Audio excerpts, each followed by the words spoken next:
Bonjour à tous et bienvenue. Allez, c'est parti pour vous entraîner sur le présent simple en anglais à l'aide de quelques exercices et d'explications.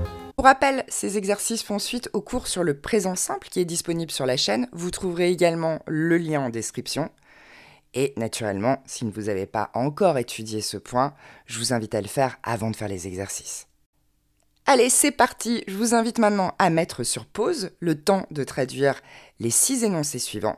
Et nous, on se retrouve pour la correction. À tout de suite. Steph parle français et italien. Steph speaks French and Italian. C'est une vérité générale, du moins c'est une vérité permanente. C'était vrai hier, aujourd'hui sera vrai demain. Et donc, on est typiquement dans la règle du déclenchement du présent simple. Et là, on est à la 3e personne, donc on a l'apparition du S. Speaks. Steph speaks French and Italian.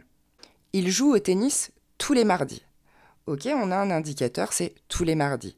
Donc on sait que c'est une action qui se répète, c'est une action récurrente, voire une habitude, et donc c'est aussi une des règles pour le déclenchement du présent simple.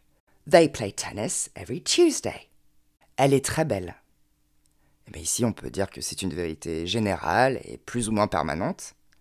She's very pretty. Il enseigne la biologie. Alors là, c'est pas en ce moment, c'est son métier, ok? On est aussi dans une vérité permanente. He teaches biology.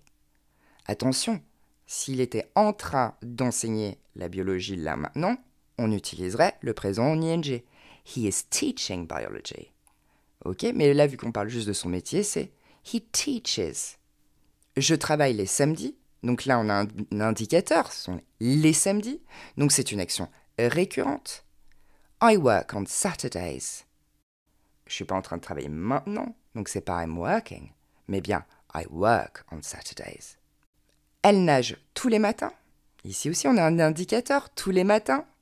She swims every morning.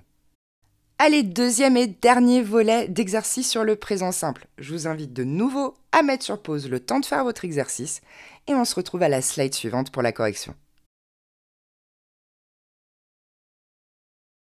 J'adore ce film. I love this film. Alors déjà, en général, quand on utilise des verbes de goût, c'est la plupart du temps, 99% du temps, c'est un présent simple. Ok ? C'est aussi parce que ici, c'est une vérité permanente. J'adore ce film, je ne vais pas le détester dans 2 minutes. Ok ? I love this film. Nous croyons en Dieu. Ici aussi, c'est une vérité permanente.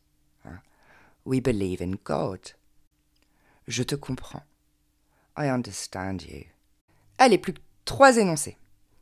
Il s'entraîne le dimanche. Eh bien, on a notre indicateur, c'est le dimanche, c'est-à-dire c'est tous les dimanches. Donc, he practices on Sundays. Elle déteste Carl. Mais là aussi, vérité permanente, elle va pas se mettre à l'adorer dans 2 minutes. She hates Carl. Et enfin, ils vont en Espagne tous les étés. Et voilà, tous les étés, c'est une habitude, une action récurrente, donc on déclenche le présent simple. They go to Spain every summer. Et voilà, bravo, vous avez fini votre exercice, j'espère que c'est clair. S'il vous reste des questions, n'hésitez pas à les poser en commentaire. Et si vous avez fait trop de fautes, évidemment, je vais vous inviter à regarder de nouveau mon cours sur le présent simple, histoire de bien le saisir. À bientôt!